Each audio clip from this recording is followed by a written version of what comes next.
Okay, in the last video I showed you how easy it is to clean up these wood printed crates, and it's nice, having the lid come off, but a lot of times it's just a hassle. If if it doesn't have a good tight fit, you'll be chasing after the lids and they'll come off when you don't want them to.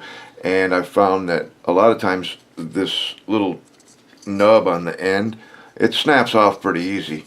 I'm not sure if that's something I'm doing wrong in the print or if it's just the nature of the beast or what. But anyway, I decided I'm going to glue a bunch of these together because I'll want just stacks of them. They don't all have to open.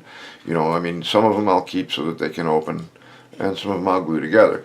So in order to glue them together, it is a good opportunity to show you this glue I've been using for the PLA. It's this stuff right here, and this stuff works really, really well.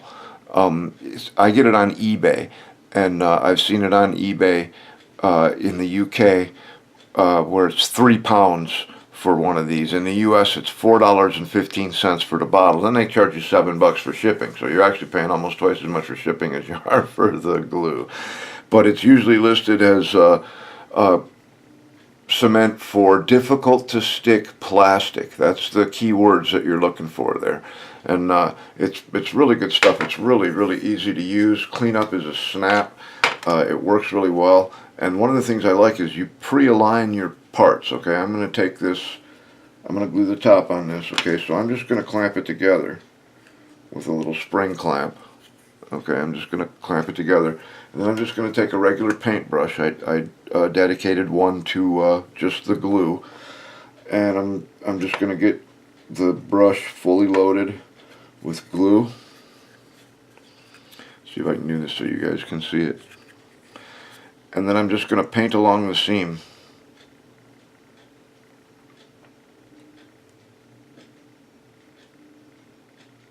And I can actually see the glue wicking down into that seam. I'm going to do that to all four sides.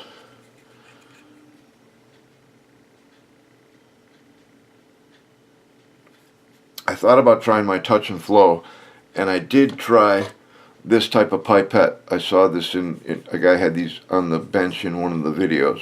Try to get you guys a good view of it. See how it's got the little tiny straw on the end? Did not work well at all. It drew the stuff up real nice, but then just gravity, it's so thin, it just flowed right back out.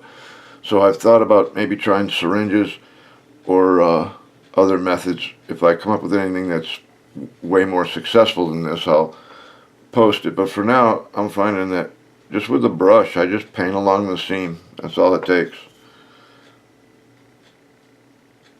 I'll do this one from two sides.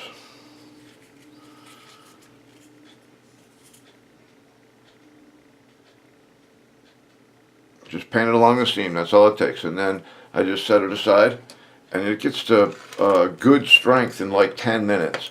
For full strength, I'd give it a couple hours. Cleanup is ridiculously easy. Like I said, this is a dedicated brush now to the glue. All I do is I just wipe it like that, and then just set it aside. And it'll get hard, but the minute I dip it back into the glue, it'll soften right back up. You can use the same brush over and over and over again. Now I've got this one that I did everything I just showed you about 10 minutes ago, and that is now firmly glued together. Okay, so all I'm going to do is I'm going to take a little piece of 1/2-inch masking tape. I'm going to make a little roll, stick it on the bottom thusly, tear off that little bit of excess there that was ticking me off. I'm just going to stick this to the top of a little bottle I got laying around. This is just, this one happens to have set screws in it. What some guys call grub screws. I never got that, but to each his own. Then I'm going to take some of this stuff, the Flory Pro Modeler Wash. Their website is right here, florymodels.co.uk.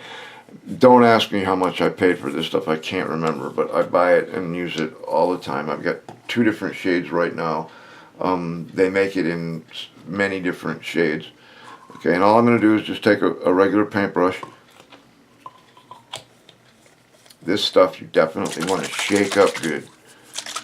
And I usually would never say to let your paintbrush touch the bottom of your bottle, but in this case I do. I go right down to the bottom and get it really loaded up with the wash, okay? And then I'm just gonna like really slop it on there. And it seems to me, I don't know if it's my imagination or not, but it seems like this stuff does kind of soak in a little bit. That might be because of the 30% wood fill. I'm not sure. But I'm just going to really heavily layer this bad boy.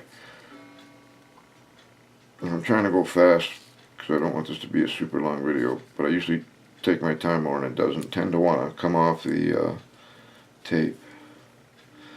I'm just going to keep slopping it on there until I got it nice and coated with this Flory wash. And once it's coated and it doesn't, you know how if water hits a freshly waxed bonnet on a car, it beads up? When all the beading stops and you're just getting, then you're good to go. Just keep brushing it. Okay, so we're pretty good there. Alright, set my brush off to the side for a minute. Now that just cleans up with water. I just run it under some warm water and hit it with paper towel and it's good to go. Now, we're going to take the Q-tip or cotton swab or whatever they call it in your part of the world, and I'm just going to remove the excess. I start out by just rolling the swab over the wet parts. It just picks it right up off there. I'll be interested to hear if guys have other names for these in their part of the world. For like the first 50 years of my life, I never knew there was another name for paper towels until I heard my British buddies referring to it as a kitchen roll. And I thought that was pretty cool. I don't know. I'm easily amused though. But so now I'm just brushing it back off until I get it to look the way I want it to.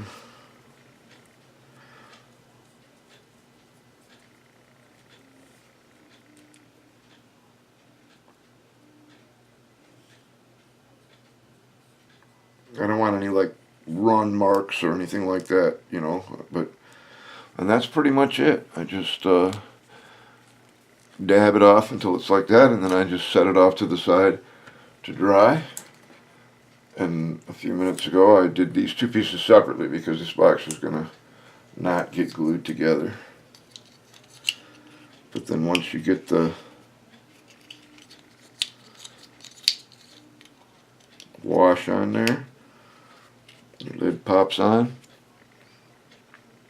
And I think it's pretty good. I mean, I didn't even paint this, you know, and it just took a few minutes with that wash. You can see on the bottom what the original color was. I could wash that too if I wanted.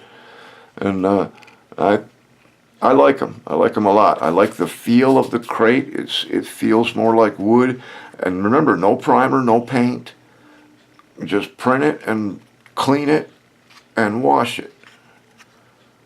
That sounded kind of strange, eh? Clean it and then wash it. Don't you usually wash it first? I don't know. Anyway, hope that helps. We'll see you next time.